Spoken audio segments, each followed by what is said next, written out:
ಎಲ್ರಿಗೂ ನಮಸ್ಕಾರ. ಜ್ಞಾನಗಂಗೋತ್ರಿ ಸಂಸ್ಥೆ ವಿಜಯನಗರ ಬೆಂಗಳೂರು ವತಿಯಿಂದ ಇವತ್ತು ನಾವು ಸೈನ್ಸ್ ರಿಲೇಟೆಡ್ GK ಪೋರ್ಷನ್ನ ಡಿಸ್ಕಸ್ ಮಾಡ್ತಾ ಇದ್ದೀವಿ.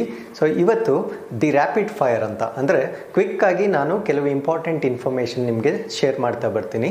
This information is very useful for both central government examinations and also state government examinations. ಅಂದರೆ ನಮ್ಮ ದೇಹದಲ್ಲಿರ್ತಕ್ಕಂಥ ಅತ್ಯಂತ ದೊಡ್ಡದು ಅಥವಾ ಚಿಕ್ಕದು, ದ ಬಿಗ್ಗೆಸ್ಟ್ ಆ್ಯಂಡ್ ದಿ ಸ್ಮಾಲೆಸ್ಟ್ನ ಡಿಸ್ಕಸ್ ಮಾಡ್ತಾ ಬಂದ್ಬಿಡೋಣ. So with this I am going to be briefing you around 20 very important components in this particular lesson. So let's begin friends. The first component is organ. ಅಂದರೆ ನಮ್ಮ ದೇಹದಲ್ಲಿರ್ತಕ್ಕಂಥ ಅತ್ಯಂತ ದೊಡ್ಡ organ ಅಥವಾ ದೊಡ್ಡ ಅಂಗ ಯಾವುದು ಅಥವಾ ಚಿಕ್ಕ ಅಂಗ ಯಾವುದು ಅನ್ನೋದ್ರ ಬಗ್ಗೆ ನಾನು ಹೇಳ್ತೀನಿ. ದ ಬಿಗ್ಗೆಸ್ಟ್ ಆರ್ಗನ್ ಬಂದು ಸ್ಕಿನ್. ನಮ್ಮ ದೇಹದಲ್ಲಿರ್ತಕ್ಕಂಥ ಅತ್ಯಂತ ದೊಡ್ಡ ಅಂಗ ಯಾವುದು ಅಂದರೆ ಚರ್ಮ.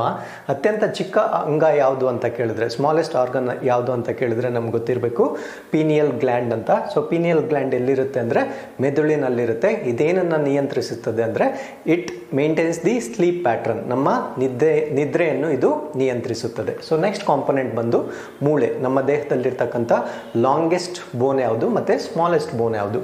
ಲಾಂಗೆಸ್ಟ್ ಬೋನ್ ಬಂದು ಅದನ್ನು ನಾವು ಫೀಮರ್ ಬೋನ್ ಅಂತ ಕರಿತೀವಿ.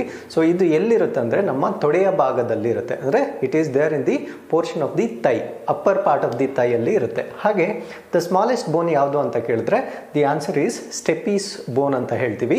ಇದೆಲ್ಲಿರುತ್ತೆ ಅಂದರೆ ನಮ್ಮ ಕಿವಿಯ ಭಾಗದಲ್ಲಿರುತ್ತೆ. ಕಿವಿಯ ಮಧ್ಯ ಭಾಗದಲ್ಲಿ ಅಂದರೆ middle part of the year ಅಲ್ಲಿ ಈ ಪಾರ್ಟ್ನ ನಾವು ನೋಡ್ಬೋದು. ಹಾಗಿದ್ರೆ ಥರ್ಡ್ ಇಂಪಾರ್ಟೆಂಟ್ ಕಾಂಪೊನೆಂಟ್ ಯಾವುದು ಅಂದರೆ ಗ್ಲ್ಯಾಂಡ್ ಅಥವಾ ಗ್ರಂಥಿ. ಗ್ರಂಥಿ ಅಂತ ಬಂದಾಗ ನಮ್ಮ ದೇಹದಲ್ಲಿರ್ತಕ್ಕಂಥ ಎಲ್ಲ ಗ್ಲ್ಯಾಂಡ್ಸ್ನ we can divide them into two important components. One is called as endocrine, ಅದು one is called as exocrine. So ನಮಗೆ ಎಂಡೋಕ್ರೈನಲ್ಲಿ ಬಿಗ್ಗೆಸ್ಟ್ ಯಾವುದು, ಸ್ಮಾಲೆಸ್ಟ್ ಯಾವುದು, ಹಾಗೆಯೇ ಎಕ್ಸೋಕ್ರೈನಲ್ಲಿ ಬಿಗ್ಗೆಸ್ಟ್ ಯಾವುದು, ಸ್ಮಾಲೆಸ್ಟ್ ಯಾವುದು ಅಂತ ಗೊತ್ತಿರಬೇಕು. ಅಂದರೆ ಎರಡು ರೀತಿಯ ಗ್ರಂಥಿಗಳಿರುತ್ತೆ. ಒಂದು ಒಳಸ್ರಾವಿ ಮತ್ತು ಹೊರಸ್ರಾವಿ ಗ್ರಂಥಿಗಳಿರುತ್ತವೆ. ಇವೆರಡರಲ್ಲೂ ನಮಗೆ ಯಾವುದು ದೊಡ್ಡ ಗ್ರಂಥಿ ಮತ್ತು ಯಾವುದು ಚಿಕ್ಕ ಗ್ರಂಥಿ ಅಂತ ಗೊತ್ತಿರಬೇಕು. ಸೊ ಫಸ್ಟ್ ನಾನು ಎಂಡೋಕ್ರೈನ್ ಬಗ್ಗೆ ಡಿಸ್ಕಸ್ ಮಾಡ್ತೀನಿ. ಎಂಡೋಕ್ರೈನ್ ಅಂದರೆ ಒಳಸ್ರಾವಿ ಗ್ರಂಥಿ. ಸೊ ನಮ್ಮ ದೇಹದಲ್ಲಿರ್ತಕ್ಕಂಥ ಅತ್ಯಂತ ಒಳಸ್ರಾವಿ ಗ್ರಂಥಿ ಅಂದರೆ ಬಿಗ್ಗೆಸ್ಟ್ ಎಂಡೋಕ್ರೈನ್ ಗ್ಲ್ಯಾಂಡ್ ಯಾವುದು ಅಂತ ಕೇಳಿದ್ರೆ ನಮ್ಗೆ ಗೊತ್ತಿರಬೇಕು ಥೈರಾಯ್ಡ್. ಸೊ ಇದೆಲ್ಲಿರುತ್ತೆ ಅಂದರೆ ನಮ್ಮ ದೇಹದ ಗಂಟಲಿನ ಭಾಗದಲ್ಲಿ ಇರುತ್ತೆ. ಸೊ ಅದಾದಮೇಲೆ the smallest gland, I am talking about endocrine gland ಯಾವುದು ಅಂದರೆ ಪೀನಿಯಲ್. ಪೀನಿಯಲ್ ಅಂತ ಕೊಟ್ಟಿಲ್ಲ ಅಂದರೆ ನಿಮ್ಮ ಆಪ್ಷನ್ಸಲ್ಲಿ then you need to go for pituitary gland. Remember this particular point. ಅದಾದಮೇಲೆ I talk about the endocrine system. ಅಂದರೆ ನಮ್ಮ ದೇಹದಲ್ಲಿರ್ತಕ್ಕಂಥ ಎಂಡೋಕ್ರೈನ್ ಸಿಸ್ಟಮಲ್ಲಿ ಬಿಗ್ಗೆಸ್ಟ್ ಗ್ಲ್ಯಾಂಡ್, ದೊಡ್ಡ ಗ್ರಂಥಿ ಯಾವುದು ಅಂತ ಕೇಳಿದ್ರೆ ಲಿವರ್ ಅಂತ ಹೇಳಬೇಕು ಅಥವಾ ಯಕೃತ್ತು ಅಂತ ಹೇಳಬೇಕು. ಹಾಗೆಯೇ ಸ್ಮಾಲೆಸ್ಟ್ ಗ್ಲ್ಯಾಂಡ್ ಯಾವುದು ಅಂತ ಕೇಳಿದ್ರೆ ಅದನ್ನು ನಾವು ಗಾಬ್ಲೆಟ್ ಸೆಲ್ಸ್ ಅಂತ ಕರಿತೀವಿ. ಈ ಗಾಬ್ಲೆಟ್ ಸೆಲ್ಸ್ ಏನು ಮಾಡುತ್ತೆ ಅಂದರೆ ಮ್ಯೂಕಸ್ನ ಸೆಕ್ರೀಟ್ ಮಾಡುತ್ತೆ. ಅಂದರೆ ಲೋಳೆ ಪದಾರ್ಥವನ್ನು ಇವು ಸ್ರವಿಸುತ್ತವೆ ನಮ್ಮ ದೇಹದಲ್ಲಿ. ಇದು ನಮಗೆ ಗೊತ್ತಿರಬೇಕು. ಇಲ್ಲಿ ಒಂದು ವೆರಿ ಇಂಪಾರ್ಟೆಂಟ್ ಪಾಯಿಂಟ್ ನಮಗೇನು ಗೊತ್ತಿರಬೇಕಂದ್ರೆ ಸಮ್ಟೈಮ್ಸ್ ಎಂಡೋಕ್ರೈನ್ ಎಕ್ಸೋಕ್ರೈನ್ ಅಂತ ಕ್ವೆಶನಲ್ಲಿ ಮೆನ್ಷನ್ ಮಾಡಿರೋದಿಲ್ಲ, ಒಳಸ್ರಾವಿ ಅಥವಾ ಹೊರಸ್ರಾವಿ ಅಂತ ಮೆನ್ಷನ್ ಮಾಡಿರೋದಿಲ್ಲ. ಆವಾಗ ನಾವು we need to consider liver as the biggest organ, I mean biggest gland in our body ಅಂತ ಕನ್ಸಿಡರ್ ಮಾಡ್ಕೋಬೇಕು. So remember this particular point. ಅದಾದಮೇಲೆ ನಮ್ಮ ದೇಹದಲ್ಲಿರ್ತಕ್ಕಂಥ ಮಿಕ್ಸ್ಡ್ ಗ್ಲ್ಯಾಂಡ್ ಅಥವಾ ಮಿಶ್ರ ಗ್ರಂಥಿ ಯಾವುದು ಅಂತ ಕೇಳಿದ್ರೆ ಅದಕ್ಕೆ ಉತ್ತರ ಪ್ಯಾಂಕ್ರಿಯಾಸ್ ಅಥವಾ ಮೇದೋಜೀರಕ ಗ್ರಂಥಿ ಅಂತ ಹೇಳಬೇಕು. ಯಾಕೆ ಇದನ್ನು ಮಿಕ್ಸ್ಡ್ ಗ್ಲ್ಯಾಂಡ್ ಅಂತ ಹೇಳ್ತಾರಂದ್ರೆ it is the only gland in our body which secretes both endocrine and exocrine. ಅಂದರೆ ಒಳಸ್ರಾವಿ ಮತ್ತು ಹೊರಸ್ರಾವಿ ಎರಡೂ ಕ್ರಿಯೆಯನ್ನು ಮಾಡ್ತಕ್ಕಂಥ ಏಕೈಕ ಗ್ರಂಥಿ ಯಾವುದು ಅಂದರೆ ಮೇದೋಜೀರಕ ಗ್ರಂಥಿ. ಅದರಿಂದ ಇದನ್ನು ನಾವು ಮಿಶ್ರ ಗ್ರಂಥಿ ಅಂತ ಕರಿತೀವಿ. ಹಾಗಿದ್ರೆ ನೆಕ್ಸ್ಟ್ ಕಾಂಪೊನೆಂಟ್ಗೆ ಹೋಗೋಣ. ಸೆಲ್, ಕೋಶ. ಅಂದರೆ ಮಾನವನ ದೇಹದಲ್ಲಿರ್ತಕ್ಕಂಥ ಅತ್ಯಂತ ಚಿಕ್ಕ ಕೋಶ, the smallest cell in the human body ಯಾವುದು ಅಂತ ಕೇಳಿದ್ರೆ ಸ್ಪರ್ಮ್ ಅಥವಾ ವೀರ್ಯ ಅಂತ ಹೇಳಬೇಕು. ಹಾಗೆಯೇ ಅತ್ಯಂತ ದೊಡ್ಡವಾದ ಕೋಶ ಯಾವುದು ಅಂತ ಕೇಳಿದ್ರೆ ಓವರಿ ಅಥವಾ ಅಂಡಾಶಯ ಅಂತ ಹೇಳಬೇಕು. This is in relation to humans, ಮನುಷ್ಯರ. ನೆಕ್ಸ್ಟ್, ಸೊ ಸೆಲ್, ಕೋಶ. ಇಲ್ಲಿ ಪ್ರೀವಿಯಸ್ ಸ್ಲೈಡಲ್ಲಿ ನಾನು ಏನು ಮಾತಾಡಿದೆ ಅಂದರೆ ಹ್ಯೂಮನ್ ಬಾಡಿಯಲ್ಲಿ ಅತ್ಯಂತ ದೊಡ್ಡದು ಯಾವುದು, ಚಿಕ್ಕದು ಯಾವುದು, ಕೋಶ ಅನ್ನೋದ್ರ ಬಗ್ಗೆ ಮಾತಾಡಿದ್ದೆ.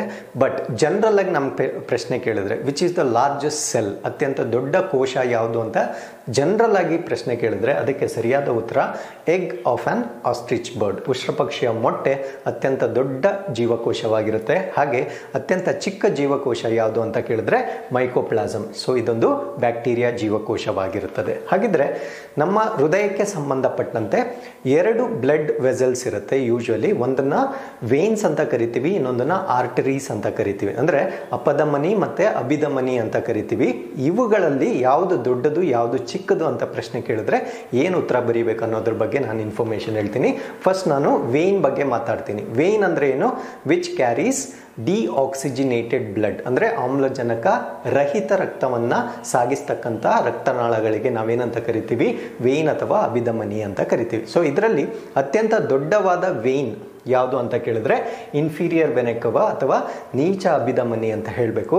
ಇದೇನ್ ಮಾಡುತ್ತೆ? ನಮ್ಮ ದೇಹದ ಅಥವಾ ಹೃದಯದ ಕೆಳಭಾಗದಲ್ಲಿರ್ತಕ್ಕಂಥ ಭಾಗಗಳಿಂದ ಡಿಆಕ್ಸಿಜಿನೇಟೆಡ್ ಬ್ಲಡ್ನ ಕಲೆಕ್ಟ್ ಮಾಡುತ್ತೆ.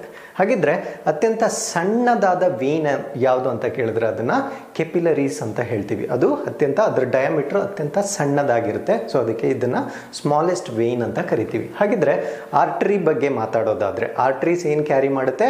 ಆಕ್ಸಿಜಿನೇಟೆಡ್ ಬ್ಲಡ್ ನ ಕ್ಯಾರಿ ಮಾಡುತ್ತೆ. ಅಂದ್ರೆ ಆಮ್ಲಜನಕ ಸಹಿತ ರಕ್ತವನ್ನು ವರ್ಗಾವಣೆ ಮಾಡ್ತಕ್ಕಂಥ ಬ್ಲಡ್ ವೆಸಲ್ಸ್. ಅದರಲ್ಲಿ ಅತ್ಯಂತ ದೊಡ್ಡದು ಯಾವುದು ಅಂದ್ರೆ ಅದನ್ನ ಅಯೋರ್ಟ ಅಂತ ಕರಿತೀವಿ. ಕನ್ನಡದಲ್ಲಾದ್ರೆ ಮಹಾಪಧಮನಿ ಅಂತ ಕರಿತೀವಿ. ಸೊ ಇದು ಹೃದಯದ ಮೇಲ್ಭಾಗದಲ್ಲಿರುತ್ತೆ. ಇದು ನಮ್ಮ ದೇಹದ ವಿವಿಧ ಅಂಗಗಳಿಗೆ ಆಕ್ಸಿಜಿನೇಟೆಡ್ ರಕ್ತವನ್ನ ಸಪ್ಲೈ ಮಾಡುತ್ತೆ. ಹಾಗಿದ್ರೆ ಅತ್ಯಂತ ಸಣ್ಣ ಆರ್ಟರಿ ಯಾವುದು ಅಂತ ಕೇಳಿದ್ರೆ ಅದಕ್ಕೂ ಕೂಡ ಕೆಪಿಲರಿ ಅಂತಾನೆ ಹೇಳಬೇಕು. ಸೊ ವೇನ್ ಆಗಲಿ ಅಥವಾ ಆರ್ಟರಿ ಆಗಲಿ ದಿ ಸ್ಮಾಲೆಸ್ಟ್ ಅಂತ ಹೇಳಿದ್ರೆ ಕೆಪಿಲರಿ ಅನ್ನೋದೇ ನಿಮ್ಮ ಕಾಮನ್ ಆನ್ಸರ್ ಆಗಿರುತ್ತೆ. ಹಾಗಿದ್ರೆ ನೆಕ್ಸ್ಟ್ ಪಾಯಿಂಟಿಗೆ ಬಂದ್ಬಿಡೋಣ.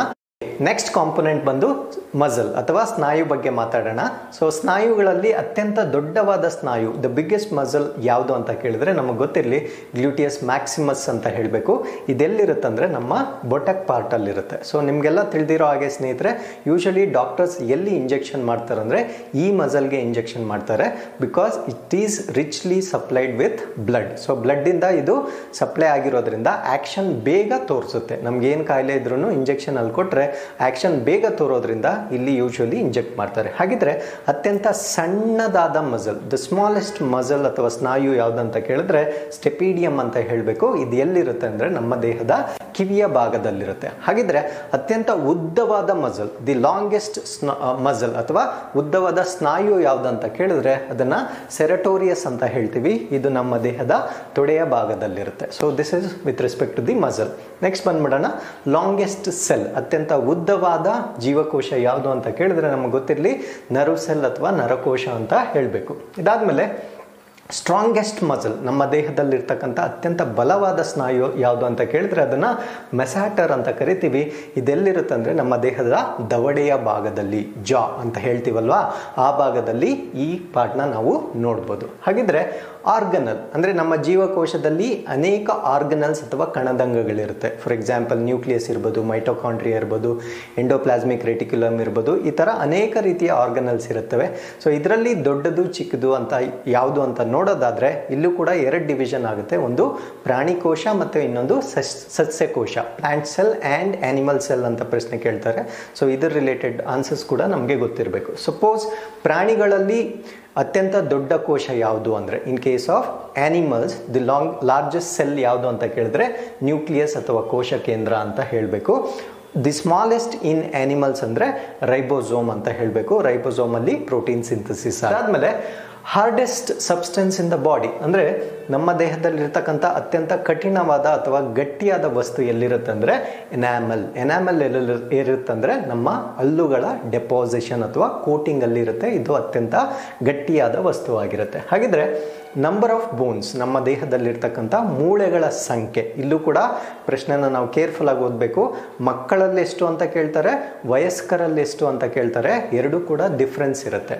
ಸೊ ಸಪೋಸ್ ಮಕ್ಕಳು ಅಥವಾ ಚಿಲ್ಡ್ರನ್ ಅಲ್ಲಿ ಕೇಳಿದ್ರೆ ಇಟ್ ಈಸ್ ಅರೌಂಡ್ 300 ಬೋನ್ಸ್ ಇರುತ್ತೆ. ಹಾಗಿದ್ರೆ ದೊಡ್ಡವರಲ್ಲಿ ಎಷ್ಟಾಗುತ್ತೆ ಅಂದರೆ 206 ಆಗುತ್ತೆ. ಆ್ಯಕ್ಚುಲಿ ನಮ್ಮ ಇಮ್ಯಾಜಿನೇಷನ್ನೇ ಬೇರೆ ಇರುತ್ತೆ. ಅಂದರೆ ಬೆಳೀತಾ ಬೆಳೀತಾ ಬೋನ್ಸ್ ಜಾಸ್ತಿ ಆಗುತ್ತೆ ಅಂತಿರುತ್ತೆ. ಹಾಗಿರೋದಿಲ್ಲ. ಆ್ಯಕ್ಚುಲಿ ಬೆಳೀತಾ ಬೆಳೀತಾ ಏನಾಗುತ್ತೆ, ಬೋನ್ಸ್ ಫ್ಯೂಸ್ ಆಗಿ ಒಂದೇ ಮೂಳೆ ಆಗಿ ಮಾರ್ಪಾಡಾಗುತ್ತೆ. ಸೊ ಅದರಿಂದ ದೊಡ್ಡವರಲ್ಲಿ ನಂಬರ್ ಆಫ್ ಬೋನ್ಸ್ ಏನಾಗುತ್ತೆ, ಕಡಿಮೆ ಆಗ್ತಾ ಬರುತ್ತೆ. ಸೊ ಆ ಸಂಖ್ಯೆ ನಮಗೆ ಗೊತ್ತಿರಬೇಕು ಫ್ರೆಂಡ್ಸ್. ಅದಾದಮೇಲೆ ಟೀತ್ ಫಾರ್ಮುಲಾ, ಹಲ್ಲುಗಳ ಫಾರ್ಮುಲಾ ಅಥವಾ ಸೂತ್ರ ಏನು ಅಂತ ಕೇಳ್ತಾರೆ. ಇಲ್ಲೂ ಕೂಡ 2 ಫಾರ್ಮುಲಾ ನಮಗೆ ಗೊತ್ತಿರಬೇಕು. ಒಂದು ಮಿಲ್ಕ್ ಟೀತ್ ಅಂತ ಹೇಳ್ತೀವಿ, ಇನ್ನೊಂದನ್ನ ಪರ್ಮನೆಂಟ್ ಟೀತ್ ಅಂತ ಹೇಳ್ತೀವಿ. ಹಾಲು ಹಲ್ಲುಗಳು ಮತ್ತು ಶಾಶ್ವತ ಹಲ್ಲುಗಳು ಅಂತ ಕೇಳ್ತೀವಿ. ಇಲ್ಲೂ ಕೂಡ ನಾವು ಪ್ರಶ್ನೆನ ಸರಿಯಾಗಿ ಓದಬೇಕು. ಹಾಲು ಹಲ್ಲುಗಳು ಅಥವಾ ಚಿಲ್ಡ್ರನ್ ಅಂತ ಕೇಳಿದ್ರೆ 2102 ಅಂತ ಹೇಳಬೇಕು. ಅಡಲ್ಟ್ಸ್ ಅಥವಾ ವಯಸ್ಕರು ಅಥವಾ ಪರ್ಮನೆಂಟ್ ಟೀತ್ ಅಂತ ಕೇಳಿದ್ರೆ 2123 ಅಂತ ಹೇಳಬೇಕು. ಹಾಗಿದ್ರೆ ನಮಗೆ ಟೋಟಲ್ ನಂಬರ್ ಆಫ್ ಟೀತ್ ಬರಬೇಕಂದ್ರೆ ಇದನ್ನು ನಾವು 4 ಟೈಮ್ಸ್ ಮಲ್ಟಿಪ್ಲೈ ಮಾಡಬೇಕು. ಅರ್ಥ ಆಯ್ತಲ್ವಾ? ಮಾಡಿದ್ರೆ ನಮಗೆ ಟೋಟಲ್ ನಂಬರ್ ಆಫ್ ಟೀತ್ ಬರುತ್ತೆ. So this is about the teeth formula. ಅದಾದಮೇಲೆ number of vertebrae in back bone, ಅಂದರೆ ನಮ್ಮ ಬೆನ್ನು ಮೂಳೆಯಲ್ಲಿ ಎಷ್ಟು ಮೂಳೆಗಳ ಜೋಡಣೆ ಇರುತ್ತೆ ಅಂತ ಪ್ರಶ್ನೆ ಕೇಳಿದ್ರೆ ಅದರಲ್ಲಿ 33 ಮೂಳೆಗಳು ಜೋಡಣೆ ಆಗಿ ಒಂದು ದೊಡ್ಡ ಬ್ಯಾಕ್ ಬೋನ್ ಆಗಿ ಮಾರ್ಪಾಡಾಗಿರುತ್ತೆ. ಸೊ ಆ ನಂಬರ್ ನಮಗೆ ಗೊತ್ತಿರಬೇಕು. ಹಾಗಿದ್ರೆ largest part of the brain, ನಮ್ಮ ಮೆದುಳಿನ ಅತ್ಯಂತ ದೊಡ್ಡದಾದ ಭಾಗ ಯಾವುದು ಅಂತ ಕೇಳಿದ್ರೆ ಸೆರೆಬ್ರಮ್ ಅಥವಾ ಅದನ್ನ ಮಹಾಮಸ್ತಿಷ್ಕ ಅಂತ ಹೇಳ್ತೀವಿ. ಸೊ ಈ ಪಿಂಕ್ ಕಲರ್ ಏನು ಕಾಣ್ತಾ ಇದೆಯಲ್ವಾ ದಿ ಸರ್ಫೇಸ್ ಲೆವೆಲ್ ಅಲ್ಲಿ, so the entire part is called as cerebrum ಅಂತ ಹೇಳ್ತೀವಿ. ಹಾಗಿದ್ರೆ ನೋ ಬ್ಲಡ್ ಸಪ್ಲೈ ಅಂದರೆ ನಮ್ಮ ದೇಹದಲ್ಲಿ ಯಾವ ಅಂಗಕ್ಕೆ ರಕ್ತ ಸಂಚಾರ ಇರುವುದಿಲ್ಲ ಅಂತ ಪ್ರಶ್ನೆ ಕೇಳಿದ್ರೆ ನಮಗೆ ಗೊತ್ತಿರಬೇಕು ಕಾರ್ನಿಯಾ. ಕಾರ್ನಿಯಾ ಎಲ್ಲಿರುತ್ತೆ ಅಂದರೆ ನಮ್ಮ ಕಣ್ಣಿನಲ್ಲಿರುತ್ತೆ. ಸೊ ಹಾಗಿದ್ರೆ ನೆಕ್ಸ್ಟ್ ಬಂದ್ಬಿಡೋಣ, layers of different organs. So ಪರೀಕ್ಷೆಗಳಲ್ಲಿ ಸಾಮಾನ್ಯವಾಗಿ ಕೇಳ್ತಕ್ಕಂಥ ಪ್ರಶ್ನೆ ಲೇಯರ್ಸ್ ಆಫ್ ಡಿಫ್ರೆಂಟ್ ಆರ್ಗನ್ಸ್. ಇದರಲ್ಲಿ 3 ಮುಖ್ಯ ಅಂಗಗಳ ಬಗ್ಗೆ ನಾನು ಹೇಳ್ತೀನಿ. ಫಸ್ಟ್ ಬಂದು ಬ್ರೈನ್. ಬ್ರೈನ್ನ ಕವರ್ ಆಗಿರ್ತಕ್ಕಂಥ ಪದರಗಳನ್ನ ನಾವೇನಂತ ಕರಿತೀವಿ ಅಂದರೆ ಮೆನಿಂಜಸ್ ಅಂತ ಕರಿತೀವಿ. ಹಾಗಿದ್ರೆ ಹೃದಯ, ಹಾರ್ಟ್ನ ಕವರ್ ಆಗಿರ್ತಕ್ಕಂಥ ಮೆಂಬ್ರೆನ್ಸ್ನ ನಾವು ಪೆರಿಕಾರ್ಡಿಯಂ ಅಂತ ಕರಿತೀವಿ. ಹಾಗಿದ್ರೆ ಲಂಗ್ಸ್ ಅಥವಾ ಶ್ವಾಸಕೋಶಗಳನ್ನ ಕವರ್ ಆಗಿರ್ತಕ್ಕಂಥ ಪದರಗಳನ್ನ ನಾವೇನಂತ ಕರಿತೀವಿ ಪ್ಲೂರಲ್ ಮೆಂಬ್ರೇನ್ ಅಥವಾ ಪ್ಲೂರಲ್ ಪದರ ಅಂತ ಕರಿತೀವಿ. ಸೊ ಇಷ್ಟು ಮಾಹಿತಿ with respect to science GK ಆಗಿರುತ್ತೆ. ಸೊ ಮತ್ತಷ್ಟು ವಿಡಿಯೋಗಳೊಂದಿಗೆ ನಾವು ನಿಮ್ಮನ್ನು ಮತ್ತೆ ಭೇಟಿ ಮಾಡ್ತೀವಿ. So thank you so much. ನಮಸ್ಕಾರ.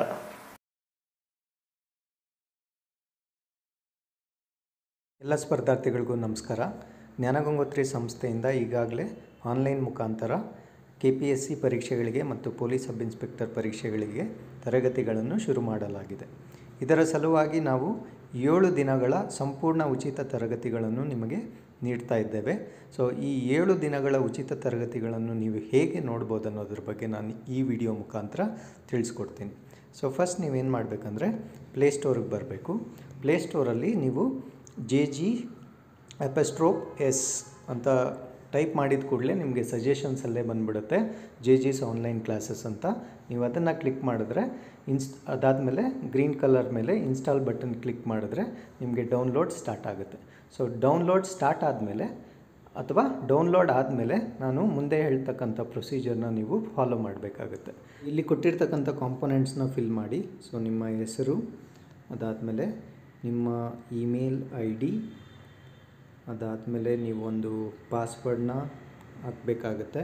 ಸೊ ನೀವು ಇಲ್ಲಿ ಕೊಡೋ ಪಾಸ್ವರ್ಡ್ ನಿಮ್ಮ ಇಮೇಲ್ ಪಾಸ್ವರ್ಡೇ ಆಗಿರಬೇಕಂತ ಏನೂ ಇಲ್ಲ. ಸೊ ನೀವು ಯಾವುದಾದ್ರೂ ಪಾಸ್ವರ್ಡ್ನ ಕೊಡ್ಬೋದು. ಅದಾದಮೇಲೆ ನಿಮ್ಮ ಮೊಬೈಲ್ ಸಂಖ್ಯೆಯನ್ನು ಕೊಡಿ. ಅದಾದಮೇಲೆ ಸೈನಪ್ ಅಂತ ಮಾಡ್ಕೊಳ್ಳಿ. ಸೈನಪ್ ಅಂತ ಮಾಡ್ಕೊಂಡಿದ್ದು ಆದಮೇಲೆ ನಿಮಗಿಲ್ಲಿ ಜ್ಞಾನಗಂಗೋತ್ರಿ ಅಪ್ಲಿಕೇಶನಲ್ಲಿರ್ತಕ್ಕಂಥ ಎಲ್ಲ ಕೋರ್ಸ್ಗಳ ಲಿಸ್ಟ್ ಓಪನ್ ಆಗುತ್ತೆ. ಇಲ್ಲಿ ಸೆಕೆಂಡ್ ಯೆಲ್ಲೋ ಕಲರ್ ಇದೆಯಲ್ವಾ, ಫ್ರೀ ಟ್ರಯಲ್ ಪ್ಯಾಕ್ ಅಂತ ಇರುತ್ತೆ. ಸೊ ನೀವು ಅದರ ಮೇಲೆ ಕ್ಲಿಕ್ ಮಾಡಿದ್ರೆ ನಿಮಗೆ ಉಚಿತವಾದ ತರಗತಿಗಳು ಸಿಗುತ್ತೆ. ಸೊ ಅದನ್ನು ಕ್ಲಿಕ್ ಮಾಡಿ ಆ್ಯಡ್ ಅನ್ನೋ ಬಟನ್ನ ಕ್ಲಿಕ್ ಮಾಡಿದ್ರೆ ನಿಮ್ಮ ಕೋರ್ಸ್ ಲೈಬ್ರರಿಗೆ ಆ್ಯಡ್ ಆಗುತ್ತೆ. ಸೊ ಅಲ್ಲಿ ನೀವು ಗೋ ಟು ಲೈಬ್ರರಿ ಅಂತ ಪ್ರೆಸ್ ಮಾಡಿದ್ರೆ ಸೊ ನೀವು ಎಲ್ಲ ಸಬ್ಜೆಕ್ಟ್ ರಿಲೇಟೆಡ್ ಪರಿಚಯಾತ್ಮಕ ತರಗತಿಗಳನ್ನು ನೋಡ್ಬೋದು. ಈ ತರಗತಿಗಳು ನಿಮಗೆ 1 ವಾರ ವ್ಯಾಲಿಡಿಟಿ ಇರುತ್ತೆ, ಅಂದರೆ 7 ಡೇಸ್ ವ್ಯಾಲಿಡಿಟಿ ಇರುತ್ತೆ. ಸೊ ಈ ಎಲ್ಲ ತರಗತಿಗಳು ನಿಮಗೆ ಇಷ್ಟವಾದಲ್ಲಿ ನೀವು ಯಾವ ಪರೀಕ್ಷೆಗೆ ಸಿದ್ಧರಾಗ್ತಾ ಇದ್ದೀರಾ ಆ ಪರೀಕ್ಷೆಯನ್ನು ನೀವು ಸಬ್ಸ್ಕ್ರೈಬ್ ಮಾಡ್ಕೊಳ್ಬೋದು. ಸೊ ನಿಮಗೆ ಇದಕ್ಕೆ ಸಂಬಂಧಿತ ಯಾವುದೇ ಡೌಟ್ಸ್ ಬಂದಿದ್ರೂ ಇಲ್ಲಿ ಸ್ಕ್ರೀನ್ ಮೇಲೆ ಡಿಸ್ಪ್ಲೇ ಆಗಿರ್ತಕ್ಕಂಥ ನಂಬರ್ಗೆ ನೀವು ಕರೆ ಮಾಡಿದ್ರೆ ನಾವು ನಿಮ್ಮ ಸಮಸ್ಯೆಗಳನ್ನು ಬಗೆಹರಿಸ್ತೇವೆ. Thank you very much.